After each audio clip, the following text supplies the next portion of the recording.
Two babies who never sleep, doctors who fail, endless nights, until a strange connection changes everything and reveals a secret that could destroy or save an entire family. The first rays of sunlight filtered through the curtains of the mansion in Beacon Hill, Boston, but Edward Anderson was already awake. In fact, he hadn't slept at all. Sitting in the armchair of the master bedroom, he observed the two photographs in his hands. In one, Caroline smiled at the camera with that sparkle in her eyes that he loved so much. In the other, little Isabella and Lauren, just 3 months old, slept briefly in their hospital cribs. Edward was known throughout Massachusetts for his business acumen. At 35, he ran one of the largest construction companies in the country. Built with hard work and a vision that always seemed to anticipate market trends, business was predictable for him. People were not. The sharp cry of one of the twins broke the morning silence, quickly followed by the other. Edward closed his eyes, trying to absorb that reality. 3 months of sleepless nights, medical appointments, specialists coming in and out of the house, inconclusive diagnoses, and above all, the pain of seeing his daughters suffering without being able to help them. "Mr. Edward, I've prepared the bottles," announced Susan, standing at the bedroom door. Susan was more than a housekeeper in that home. At 58, she had been taking care of the mansion for more than 2 decades, knew every corner, every unwritten rule, every preference of her employer. But now, with deep circles under her eyes and disheveled grey hair, she looked as lost as he was. "Thank you, Susan. Has Dr. Lucy arrived yet?" "Not yet, sir. She called saying she'll arrive in an hour." Edward nodded, storing the photographs in the drawer. The crying intensified, echoing through the wide corridors of the house that, before the birth of the girls, was known for its serenity. He walked to the baby's room, decorated in shades of yellow and green. A decision of Caroline's, who didn't want to follow the cliché of pink for girls. The twins were red from crying, their tiny hands closed in fists as if fighting against an invisible enemy. Edward picked up Isabella, recognizing her by the small birthmark on her right wrist. Lauren continued crying in the crib. "What's happening to you?" he whispered, gently rocking his daughter in his arms. "Why can't we help?" "You?" The mansion door opened, and firm steps quickly climbed the stairs. Dr. Lucy Mendez, with her 45 years and a posture that inspired respect, entered the room with the familiarity of someone who was already part of that chaotic routine. "Good morning, Edward. I heard the crying from the street." Lucy was one of the most respected pediatricians in the city. A friend of Caroline's family since college days, she had followed the entire pregnancy and was present at the difficult delivery that resulted in her friend's death. Since then, she had dedicated herself to the twins with a devotion that went beyond professional duty. They didn't sleep all night.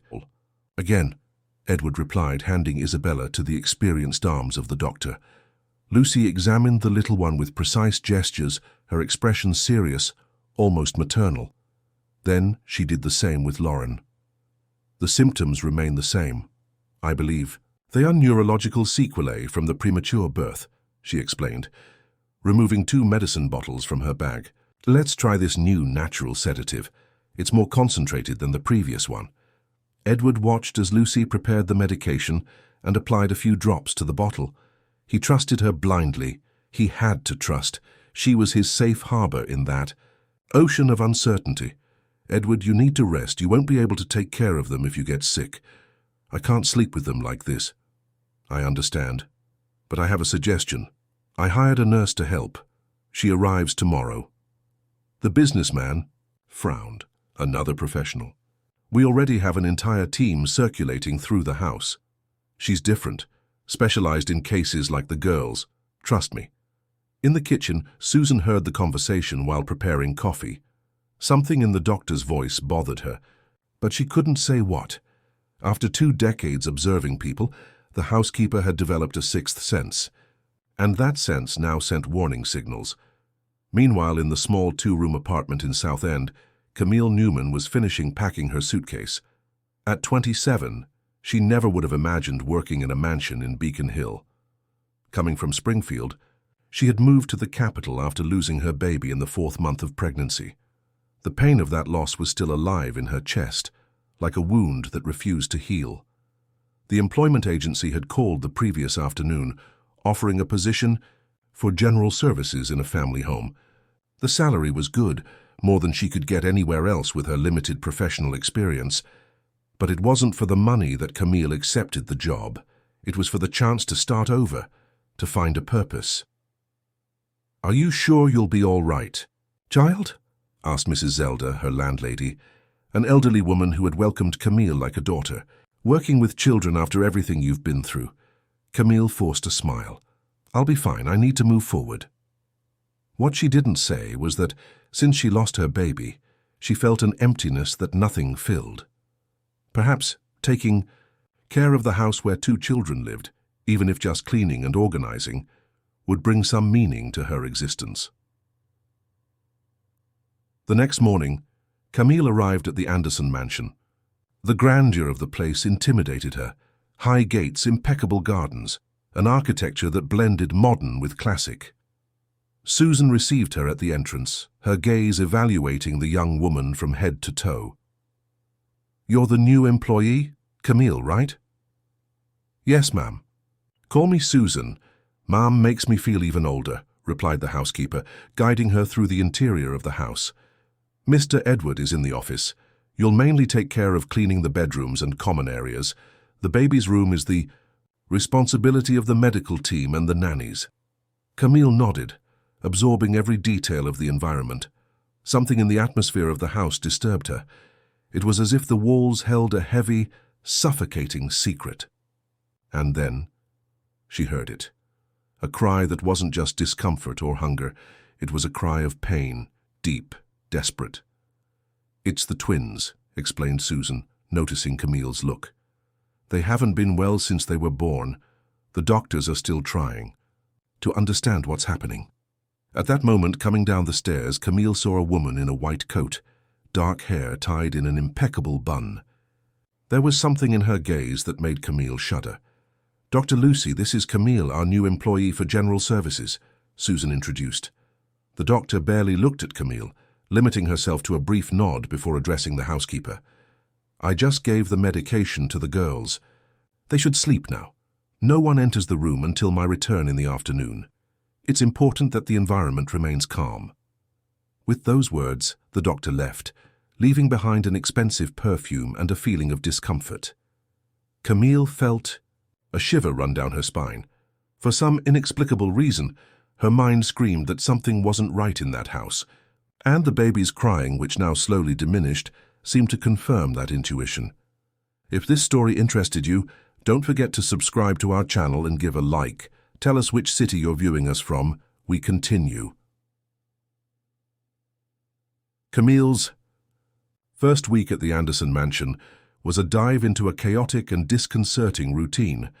The sound of the twins crying was constant, like a painful soundtrack that rocked every corner of the house. Edward rarely appeared in the common areas, dividing his time between the office, where he managed his business remotely, and brief visits to his daughter's room, always accompanied by Dr. Lucy or some other specialist. Camille fulfilled her duties discreetly, but her observant eyes captured every detail of that strange puzzle. She noticed how Dr. Lucy's visits followed a peculiar pattern.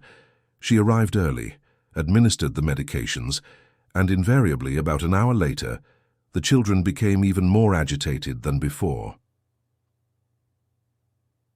On the morning of the 8th day, while cleaning the corridor leading to the bedrooms, Camille found Susan leaving the twins' room in a hurry.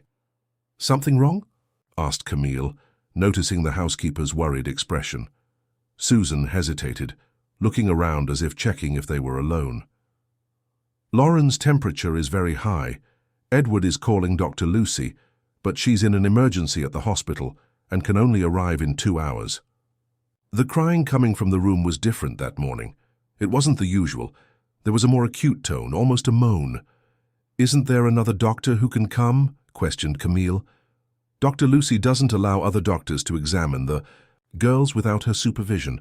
She says their condition is very specific, and that any wrong intervention could worsen their condition." That sounded strange to Camille. In her limited experience with medical issues, she knew that in emergencies, Any qualified doctor could and should intervene. The following hours were tense. Lauren's crying continued, and now Isabella also seemed more agitated than normal. Edward paced back and forth in the corridor, talking on the phone, his face marked by desperation. The nannies, 2 nurses hired to assist in the care, seemed lost without the doctor's guidance. It was when Camille, returning from the laundry with clean towels, heard the sound that made her heart stop, a weak moan, almost inaudible, but loaded with pain. Without thinking twice, she dropped the towels and ran to the twins' room. The scene she found was chaotic. Edward was holding Lauren, trying to calm her, while one of the nurses measured Isabella's temperature. No one noticed Camille's presence at the door. 13.5 degrees, announced the nurse, and rising. My God, what's happening to them? Edward's voice failed, betraying his desperation. It was at that moment that Camille, driven by an impulse greater than the fear of losing her job, entered the room. Mr. Edward, allow me to help. Everyone turned, surprised by the presence of the cleaning lady. Camille, you shouldn't be here, Edward began, but she was already by his side. Please let me take the baby. Something in Camille's determined tone made Edward hesitate for her second, and then, without quite understanding why, he allowed her to take Lauren. The moment the child was transferred to Camille's arms, something extraordinary happened. Lauren's crying, which had seemed endless, began to diminish. Her small fists, previously tightly clenched, slowly began to open. The room fell into an astonished silence. How did you do that?" mumbled Edward, perplexed. Camille didn't answer. With smooth movements, she began to rock Lauren, softly humming a lullaby her grandmother had taught her. Her eyes, however, were fixed on Isabella, who was still crying. In the crib. "May I?" she asked, indicating the other baby with a slight nod. The nurse looked at Edward, who seemed hypnotized by the scene. He nodded, and the nurse picked up Isabella, handing her to Camille, who now held both twins, one in each arm. The miracle repeated itself. Isabella, feeling Camille's warmth, also began to calm down. In a few minutes, both babies were quiet, their breathing returning to normal, their little faces finally relaxed. I don't understand," stammered Edward, running his hand through his hair in a gesture of confusion. "No one has been able to calm them like this in the last 3 months." Camille looked at the babies in her arms, and then at Edward. There was a connection there, something she couldn't explain herself. "Maybe they just needed a different touch," she suggested, her voice almost a whisper. Susan, who observed everything from the door, had tears in her eyes. In more than 20 years of service in that house, she had never witnessed such a moving scene. The news of what happened spread quickly through the mansion. When Dr. Lucy finally arrived 2 hours later, she found a completely different scenario than she expected. The twins were sleeping peacefully in Camille's lap, who was sitting in an armchair in the room, while Edward observed her with an expression of disbelief and relief. "What's going on here?" The doctor's voice cut through the air like a razor. Edward turned, his face illuminated by renewed hope. "Lucy, you won't believe it. Camille managed to calm the girls. They stopped crying, and the fever is going down." Dr. Lucy's expression changed subtly. Her eyes, normally warm when addressing Edward, became cold when landing on Camille, who allowed a cleaning lady to handle the children. Her voice was controlled, but there was an underlying tension that didn't go unnoticed. "I allowed it," Edward replied firmly, "and thank God I did. You weren't here, Lucy. The fever was rising. They wouldn't stop crying." "Edward, I understand your concern, but this was extremely irresponsible. These children have a delicate condition. Any contact with untrained people can expose them to infections, allergies, contamin."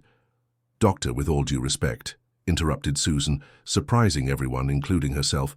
"The girls are fine now, better than they've been in months." The tension in the room was palpable. Dr. Lucy looked at Camille, who remained seated, the sleeping twins in her arms.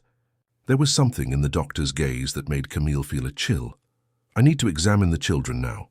Alone," said Lucy, her tone not admitting contestation. Reluctantly, Camille handed the babies to the doctor, who carefully placed them in the crib. As she left the room, Camille felt a hand on her shoulder. It was Edward.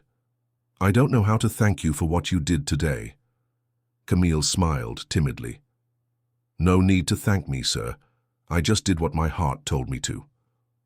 I would like you to help with the girls from now on. Not as a cleaning lady, but as—" He hesitated, searching for the right word. "As a caregiver." Camille's eyes widened. "But I don't have training for that." "No training achieved what you did in minutes." Edward gave a slight smile, the first Camille had seen him give since she arrived at the mansion. "Besides, it will just be temporary, until we better understand what's happening." That night, after everyone had retired, Susan sought out Camille in her room at the back of the mansion. "How did you do that?" asked the housekeeper, sitting on the edge of the bed. Camille shrugged. "I really don't know, it was instinctive." Susan observed the young woman for a moment, thoughtful. "Do you have children, Camille?" The question hit Camille like a punch in the stomach. She lowered her eyes, feeling the familiar pain tighten in her chest. I lost my baby in the 4th month of pregnancy, 6 months ago." Susan nodded in silence, understanding the depth of the pain that those simple words hid. "I'm sorry. Maybe that's why you were able to connect with the twins. You understand their pain in a way that no one else can." Susan's words touched Camille in a way she hadn't expected. She had never thought that her own pain could be a bridge to help others. "There's something strange happening in this house, Camille," continued Susan, lowering her voice. "I've worked for Mr. Edward for a long time, and I've never seen anything like what's happening with these children and Dr. Lucy's behavior. Today, you noticed too?" Camille leaned forward, feeling validated in her suspicions. "I noticed. And it wasn't the first time. There's something in the way she acts." Susan stopped, as if afraid to say more. "Just be careful, girl. You stirred something today, something that perhaps shouldn't have been stirred." With those enigmatic words, Susan stood up and left, leaving Camille with more questions than answers. But one thing was certain, something had changed in that house today. And Camille, without knowing it, had just entered a silent battle whose rules she still didn't know. The days that followed brought a subtle change to the Anderson mansion. There was less crying, more moments of peace. Edward observed, with a mixture of relief and mistrust, how his daughters responded positively to Camille's presence. It was as if something inexplicable connected the young woman to the twins. "You're an angel sent by Caroline," he said one morning, as Camille rocked Isabella in the winter garden. Camille smiled, feeling both honored and uncomfortable with the comment. "I'm no angel, Mr. Edward, I just have a way with the girls. It's more than a way, it's as if you have a gift." The conversation was interrupted by the arrival of Dr. Lucy, who entered the garden with firm steps and a gaze that oscillated between professional and possessive. "Good morning. I see the little ones are calmer today," she observed, examining Isabella from a distance. "Camille has been a blessing," Edward replied. "They sleep better, eat better, rarely cry." Lucy nodded, a tense smile on her lips. "It's wonderful to see this improvement. But we still need to continue with the treatment. The crises can return at any moment." Camille noticed something in the doctor's tone. It wasn't just professional concern. There was a kind of urgency, almost desperation, as if the children's improvement was paradoxically a threat. "What exactly do they have, doctor?" asked Camille, unable to contain her curiosity. The look that Lucy gave her was cutting. "It's a complex neurological condition, a result of the traumatic and premature birth. It's not something that a person without medical training can fully understand." The air between the two women became charged with tension. Edward, oblivious to the dynamic that was forming, picked up Lauren from the crib. "The important thing is that they're improving, isn't it, Lucy?" "Yes, of course," replied the doctor, regaining her composure. "Still, I need to do the usual checkup and adjust the medication." Camille reluctantly handed Isabella to Edward, who took both babies to the room, closely followed by Lucy. Alone in the garden, Camille felt a tightness in her chest. Something was wrong. Very wrong. That same afternoon, while arranging clothes, in the corridor closet, Camille heard raised voices coming from Edward's office. She approached silently, the partially open door allowing isolated phrases to reach her ears. You can't simply change the entire routine we established, Edward. It was Lucy's voice, tense, almost strident. Lucy, I respect your experience, but I can't ignore the fact that my daughters are improving with Camille's presence. It's a temporary improvement. You're letting your emotions cloud your judgment. This woman has no qualification whatsoever to care for children with your daughter's condition. Qualification? None of the specialists you brought achieved what she did in a few days. There was a moment of heavy silence. What are you insinuating, Edward? Lucy's voice was now dangerously calm. I'm not insinuating anything. I'm just stating a fact. For the first time in 3 months, my daughters sleep, eat, and don't seem to be in constant suffering. If Camille's presence is responsible for that, then she stays. And the treatment I developed for them? It can continue as long as it doesn't interfere with Camille's care. Camille stepped away from the door, her heart racing. The conversation she had just heard confirmed her suspicions. Dr. Lucy saw her as a threat. Later that day, while the babies slept under the care of the night nanny, Camille found Susan in the kitchen, preparing tea. "You look worried, girl," observed the housekeeper, offering a cup to Camille. "Susan, do you know Dr. Lucy well?" The housekeeper hesitated, looking around as if afraid of being heard.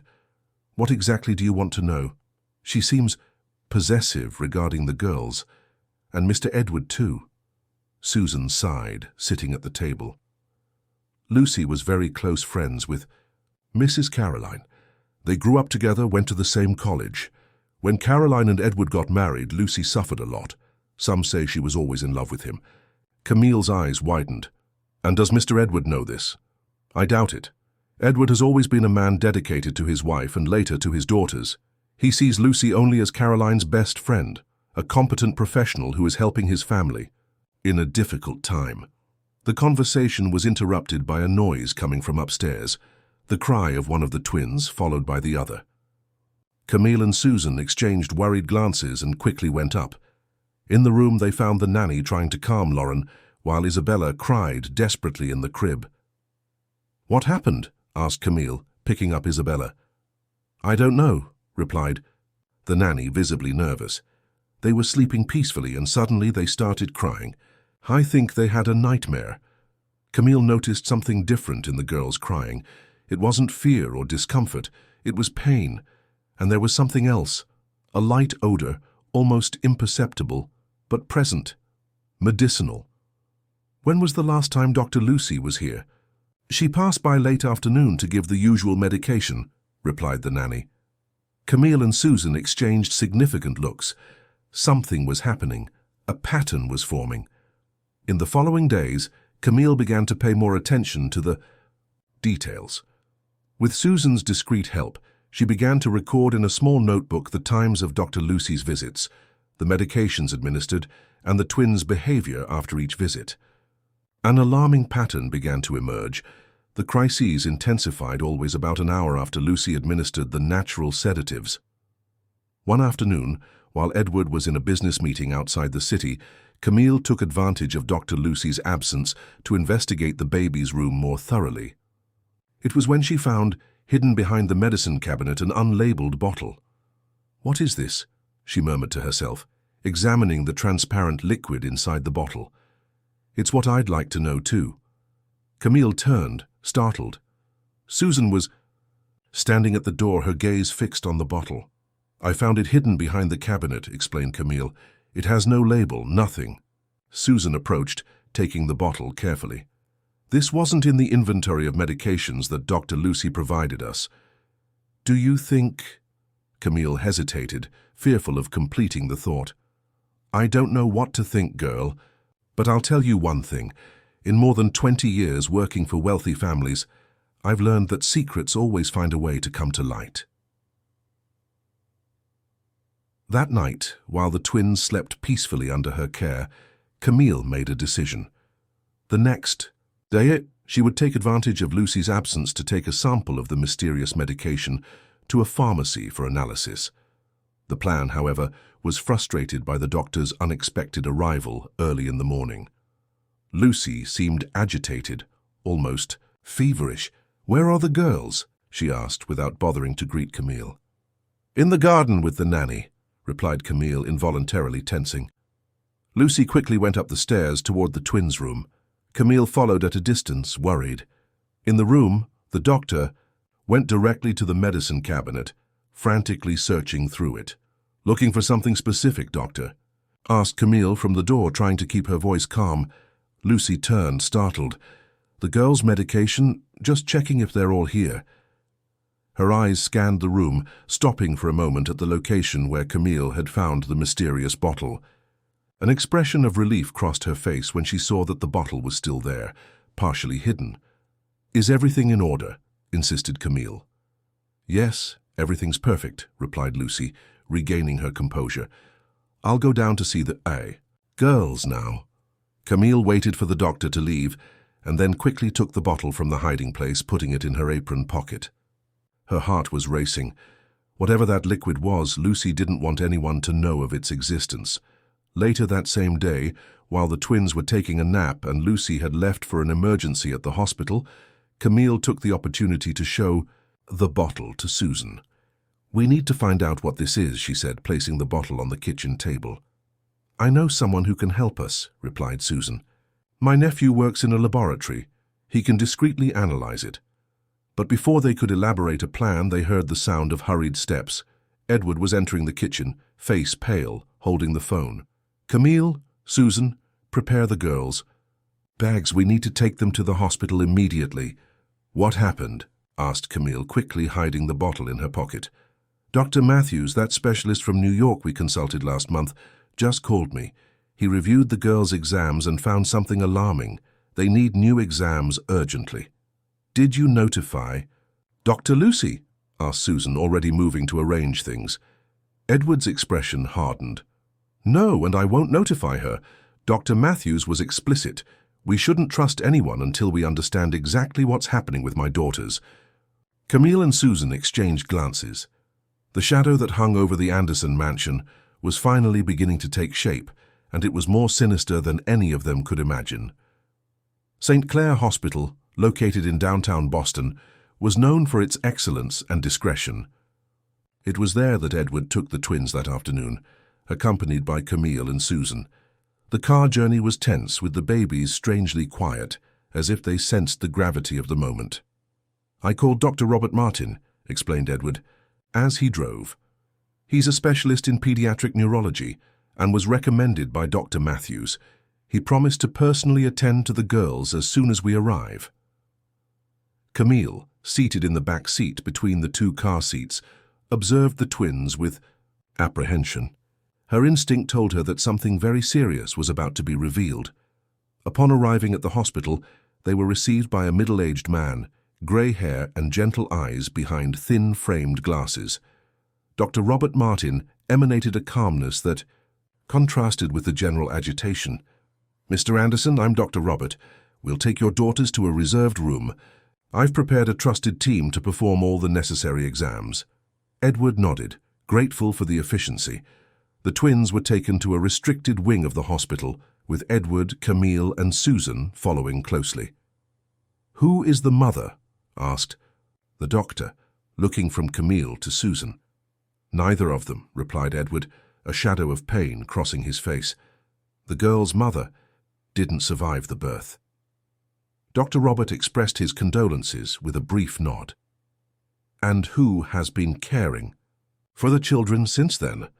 "Dr. Lucy Mendez, pediatrician, family friend, and more recently Camille." Edward indicated the young woman at his side. The doctor observed Camille with interest. "Do you have training in the health area?" "No, sir," she replied, suddenly feeling inadequate. "I was initially hired for general services, but the girls respond well to my presence." Dr. Robert seemed intrigued but didn't ask any more questions. He turned his attention to the twins, who were beginning to get restless. "We'll start the exams now. It will be a few hours. You can wait in that room." He indicated a small private waiting room. While the children were being examined, Camille felt it was time to reveal what she had discovered. Carefully, she removed the mysterious bottle from her pocket and showed it to Edward. "Mr. Edward, I found this hidden in the girls' room behind the medicine cabinet." Edward took the bottle, examining it with a furrowed brow. "What is this?" "We don't know," replied Susan. "It has no label, it's not in the inventory. They're of medications provided by Dr. Lucy." "And there's more," continued Camille. "Susan and I noticed a pattern. The girls' crises always worsen about an hour after Dr. Lucy administers the supposed sedatives." Edward looked at the two women, shocked. "Are you suggesting that Lucy—" He couldn't complete the sentence. The idea was too absurd to be articulated. "We're not suggesting anything, sir," clarified Susan, cautious. "Just reporting what we observed." Edward closed his eyes for a moment as if trying to process the information. When he opened them again, there was a new determination in his gaze. "I'll show this to Dr. Robert." Hours passed. The sky darkened outside and the tension in the small waiting room was palpable. Finally, Dr. Robert returned, his demeanor serious. "Mr. Anderson, can we talk in my office?" Edward stood up, nervous. "What did you discover, Doctor?" "Are my daughters all right?" "They are stable now. Please follow me. The ladies can come too," he added, indicating Camille and Susan. In the office, the doctor sat behind his desk, organizing some exam sheets in front of him. "Mr. Anderson, we performed a series of exams on your daughters, including a complete toxicological screening. The results are concerning." Edward felt his blood freeze in his veins. "What did you find?" "Elevated levels of amphetamine in the blood of both children." The silence that followed was deafening. Edward paled, his hands gripping the arms of the chair with such force that his knuckles turned white. "Amphetamine?" he repeated, as if he couldn't believe what he was hearing. How is that possible?" "It's what we're trying to understand," replied the doctor calmly. "Amphetamine is a potent stimulant, never indicated for babies. It causes agitation, insomnia, excessive crying, fever. Exactly the symptoms your daughters have been presenting." Camille brought her hand to her mouth, horrified. Everything was beginning to make sense. The constant crying, the agitation, the crises that worsened after the medication. "The bottle," mumbled Edward, taking it from his pocket and handing it to the doctor. Camille found this hidden in the girls' room. Dr. Robert carefully examined the bottle. "I'll send it for analysis immediately. But, Mr. Anderson, I need to ask, who has access to your daughter's medications?" "Dr. Lucy is the only one who administers the medications. She always insisted on that." The doctor nodded gravely. "I understand. And this Dr. Lucy, does she know you're here?" "No," replied Edward. "I came directly after receiving Dr. Matthews's call." "Good. I suggest we keep it that way for now. I'll admit the twins for observation and detoxification. In a few days, with the substance eliminated from their system, we'll have a clearer idea of their real health state." Edward agreed, too stunned to argue. Camille, observing his state, took the initiative. "Doctor, what can we do to help?" "For now, maintain discretion. If what we suspect is true, we're facing a very serious situation. We need concrete evidence before taking any measure." That same night, the twins were transferred to a private room in the pediatric wing. Edward, devastated by the possibility that someone he trusted could be deliberately harming his daughters, remained by their side, unable to leave them even for a minute. Camille and Susan organized shifts so that there was always someone with him and the girls. It was during one of these shifts, in the early morning of the second day, that Camille noticed something extraordinary.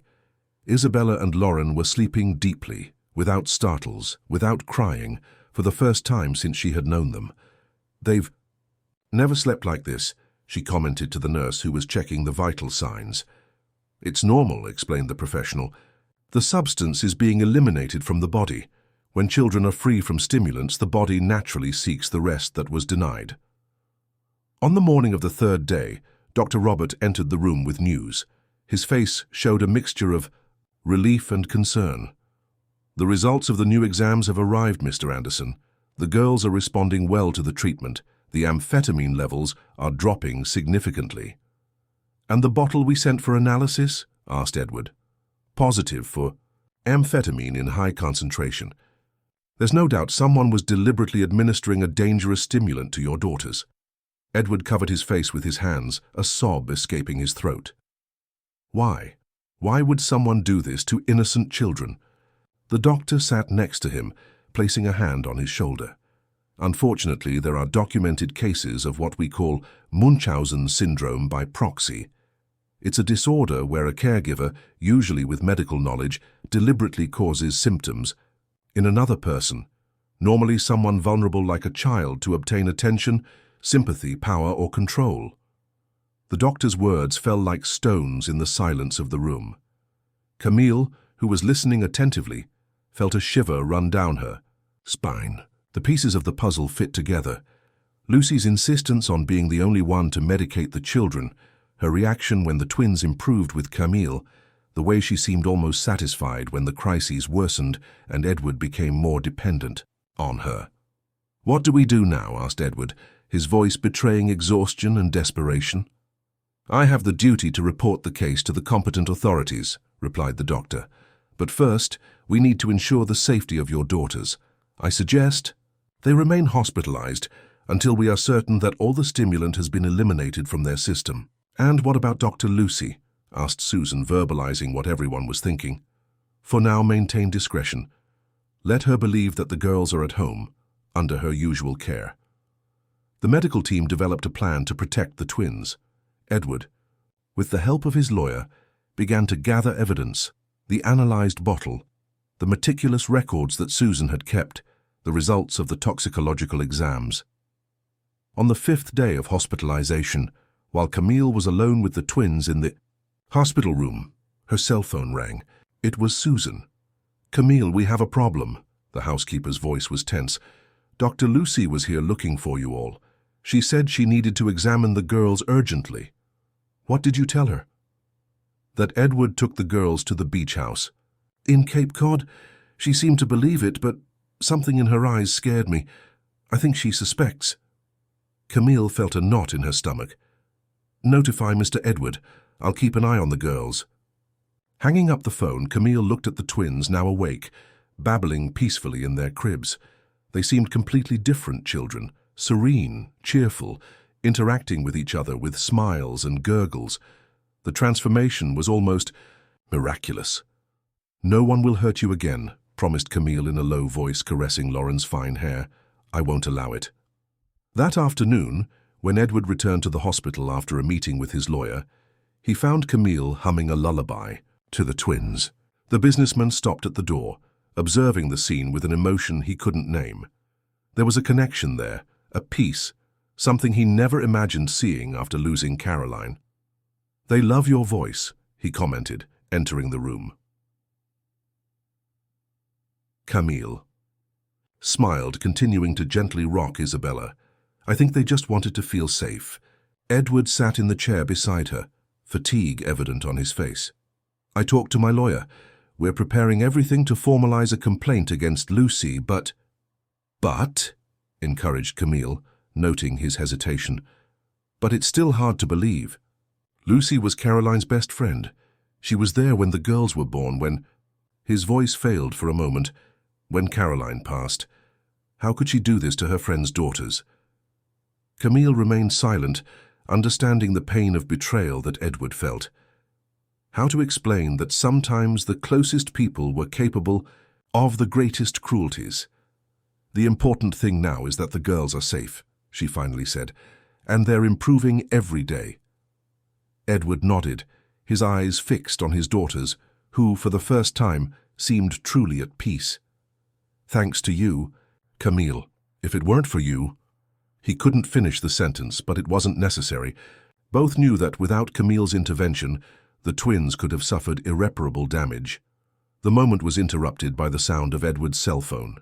He answered, his face paling as he listened. "We're coming," he said, hanging up. Hastily, "It was Susan. Lucy is on her way to the hospital." If this story interested you, don't forget to subscribe to our channel and give a like. Tell us which city you're viewing us from. We continue.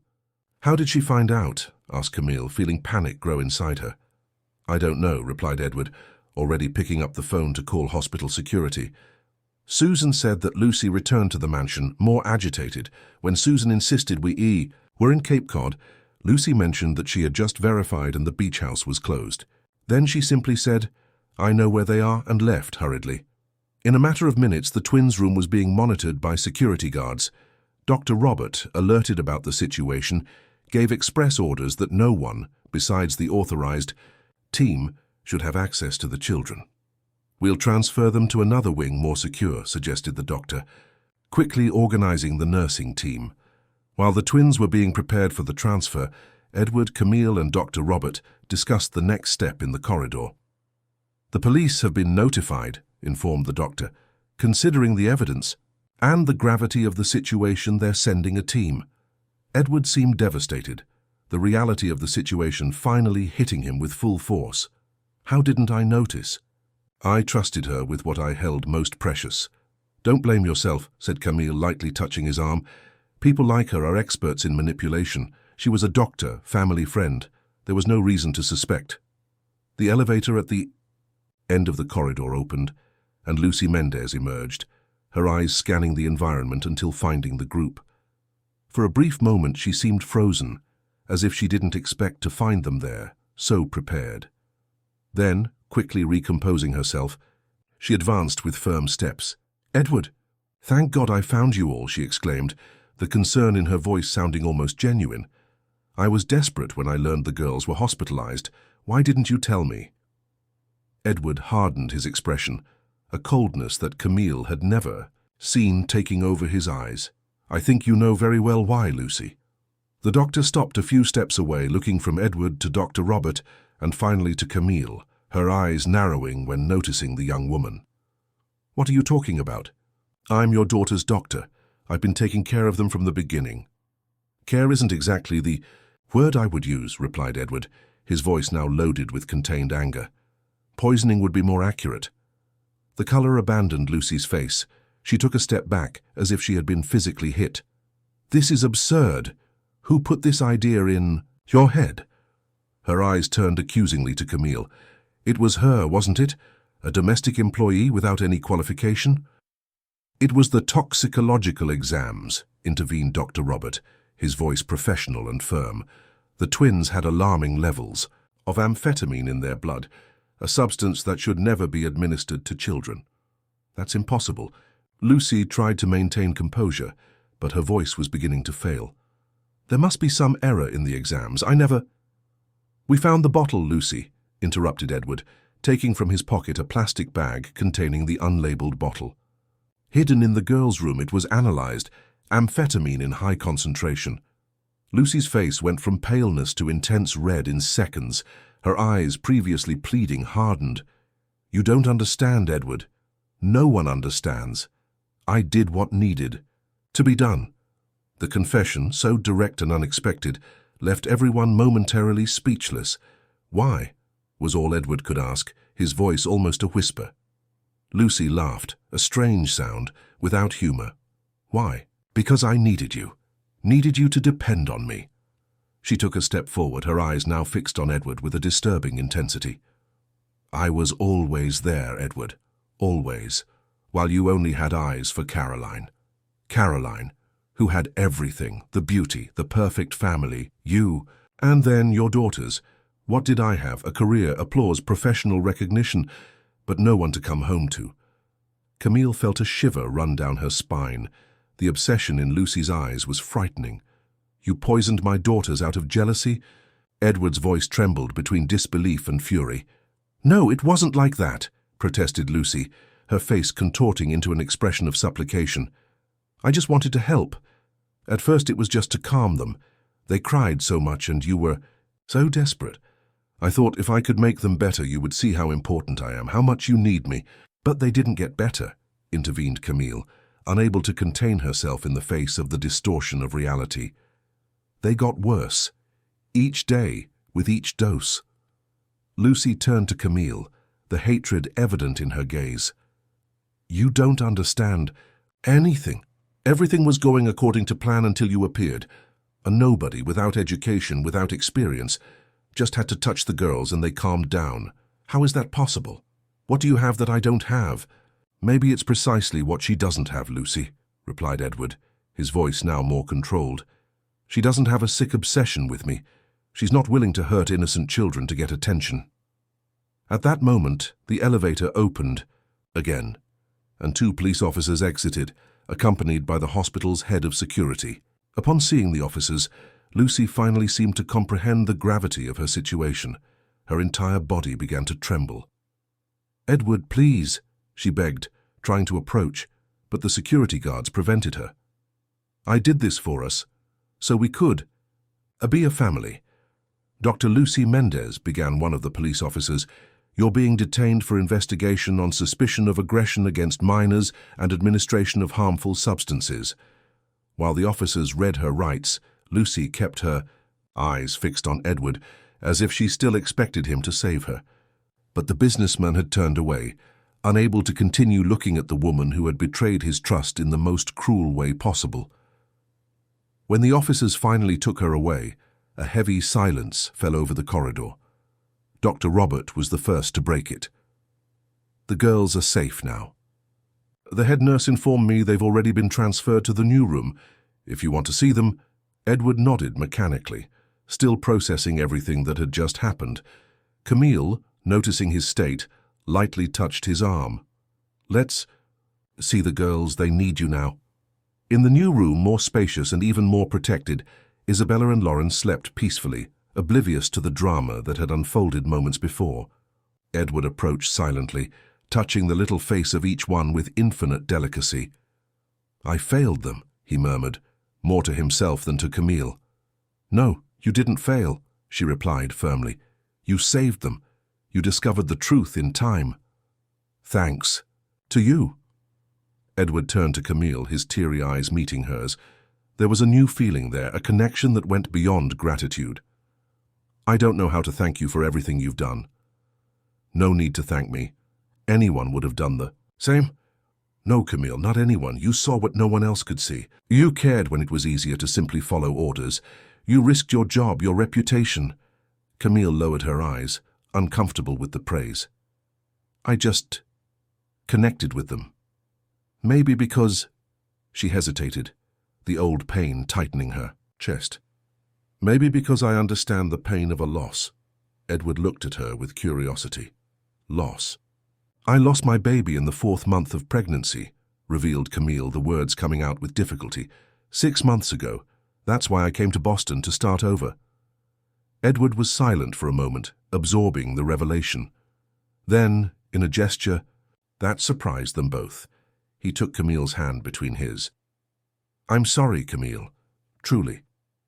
The warmth of that touch, the sincerity in his eyes, made something awaken inside Camille, a sensation she thought dead along with her child. In the days that followed, the twins continued to improve rapidly. Without the effects of the amphetamine, they revealed themselves to be docile and cheerful babies, sleeping well, eating well, developing normally. Dr. Robert, after a final battery of exams, confirmed what everyone already suspected. There was nothing wrong with Isabella and Lauren. All the symptoms were the result of deliberate intoxication. The case became a delicate matter.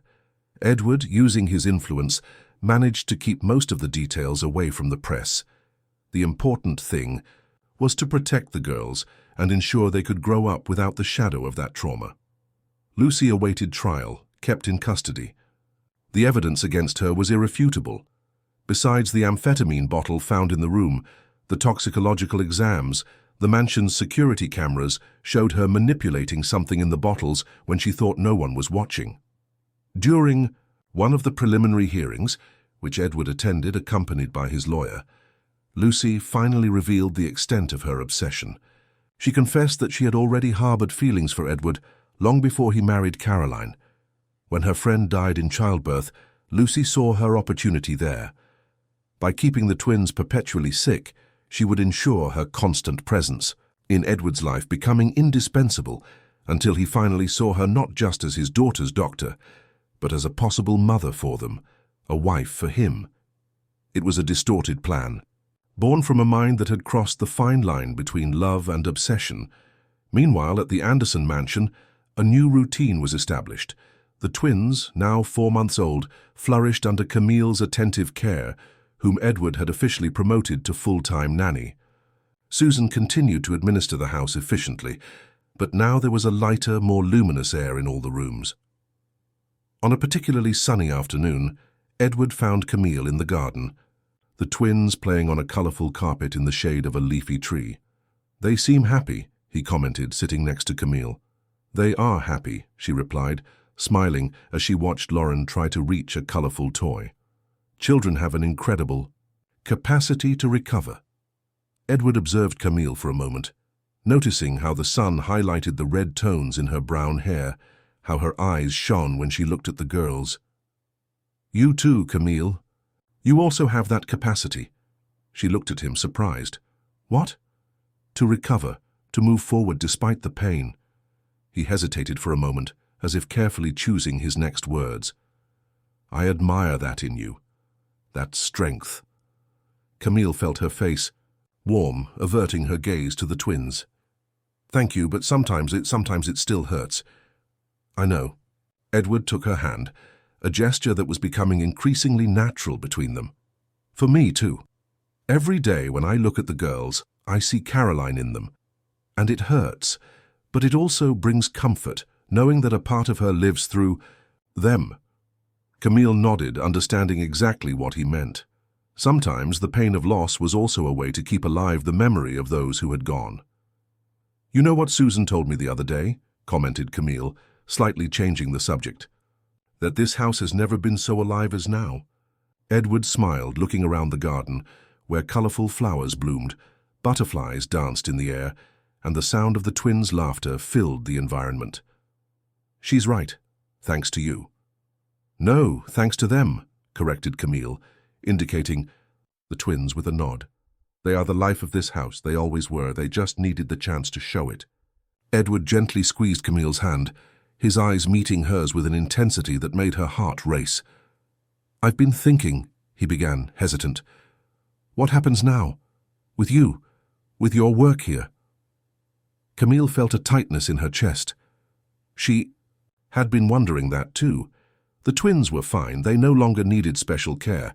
Her presence there had been necessary during the crisis, but now— "I don't know," she replied honestly. "I guess that depends on you. After all, you're my employer." Edward shook his head. "Slightly? I don't want to think of you as an employee, Camille, not after everything we've been through together." He paused, gathering courage.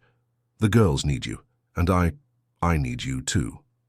3 months had passed since the confrontation at the hospital. The Massachusetts winter had given way to an exuberant spring, and the Anderson mansion seemed to bloom along with the garden. The twins, now 7 months old, were developing admirably. Isabella, the more extroverted one, was already crawling across the living room carpet, while Lauren, more observant, preferred to sit and carefully examine each toy before deciding if it was worth her interest. Camille had become an integral part of the family, although her exact status remained undefined. She was no longer just an employee, but also didn't have a formal title that described her connection with the girls and with Edward. She continued living in the mansion, now in a larger room on the main floor, close to the twins.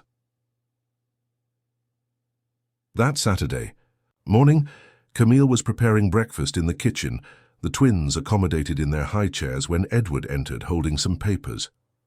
"Good morning," he greeted, leaning to kiss the top of each of his daughters' heads. "Did you sleep well?" "Very well," replied Camille, placing a cup of coffee in front of him. "The girls too.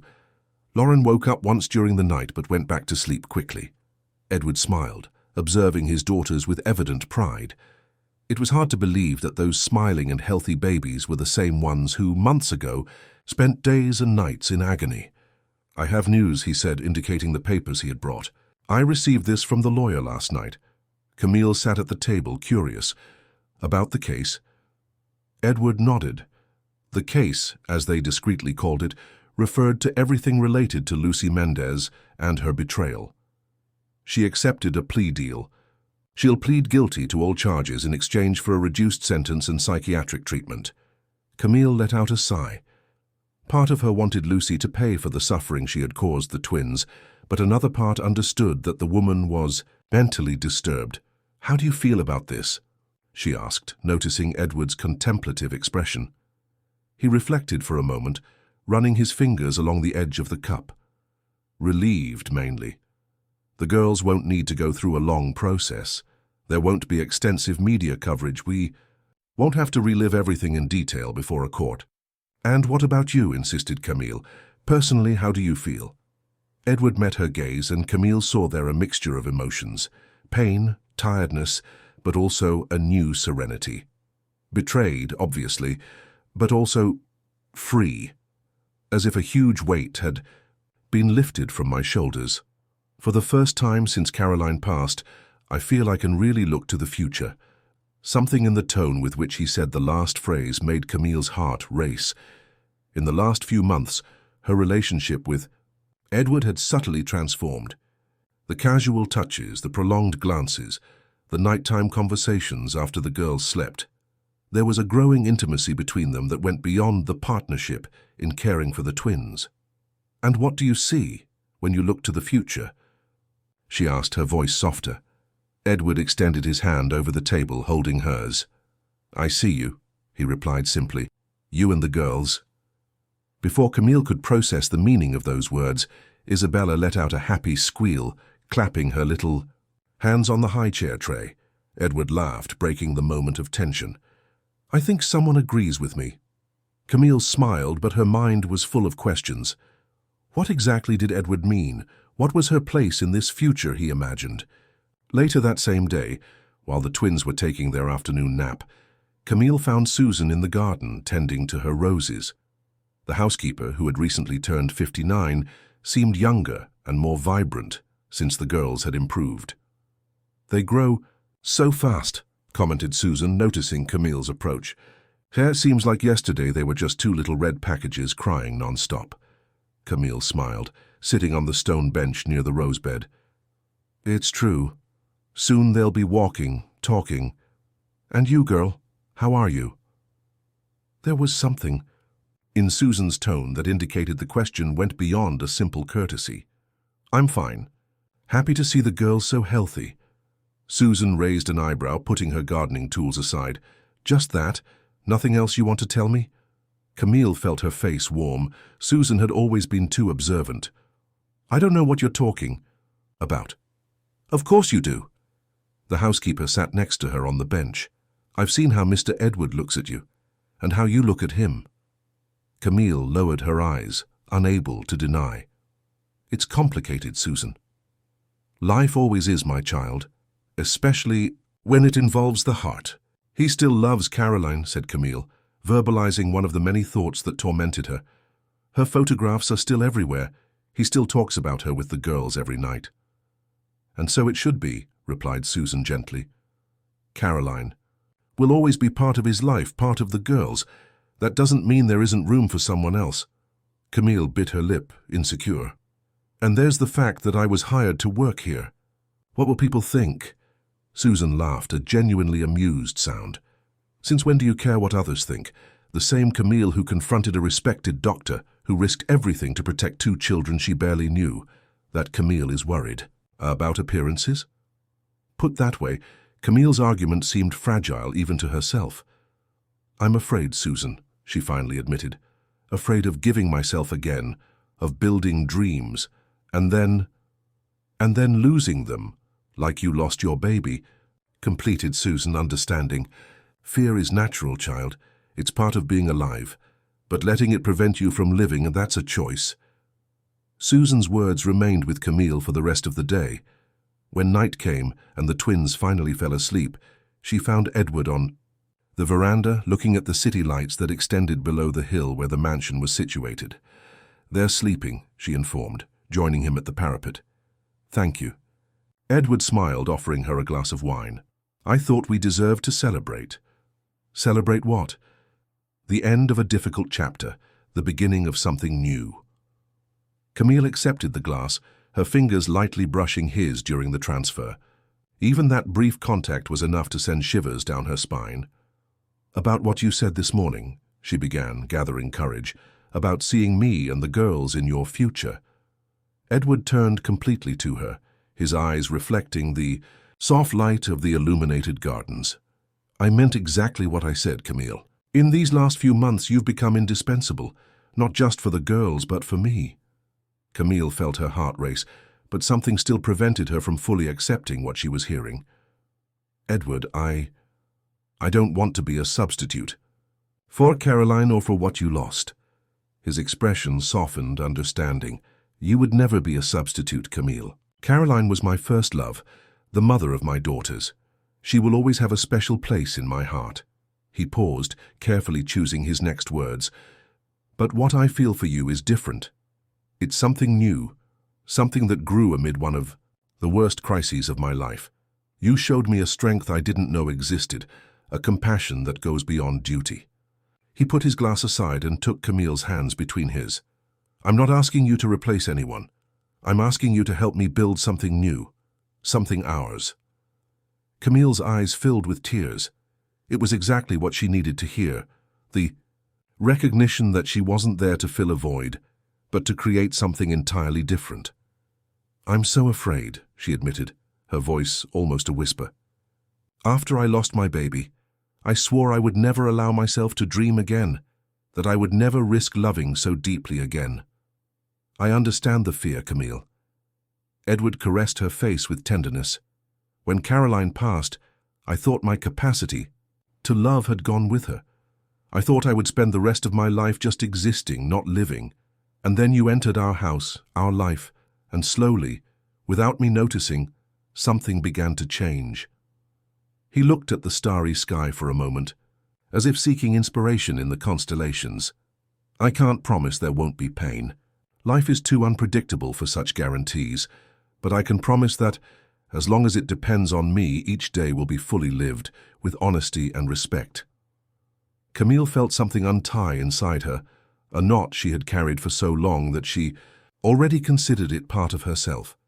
Edward's words didn't eliminate her fear, but they offered something equally powerful: hope. I've been feeling things too, she confessed, her voice gaining firmness. Things I tried to ignore because they seemed too complicated, too risky, but I can't deny it anymore. Edward leaned in slowly, giving her time to back away if she wanted. But Camille didn't back away. When their lips met, it was as if all the pieces of a puzzle finally fit together. The kiss was gentle, exploratory, loaded with silent promises.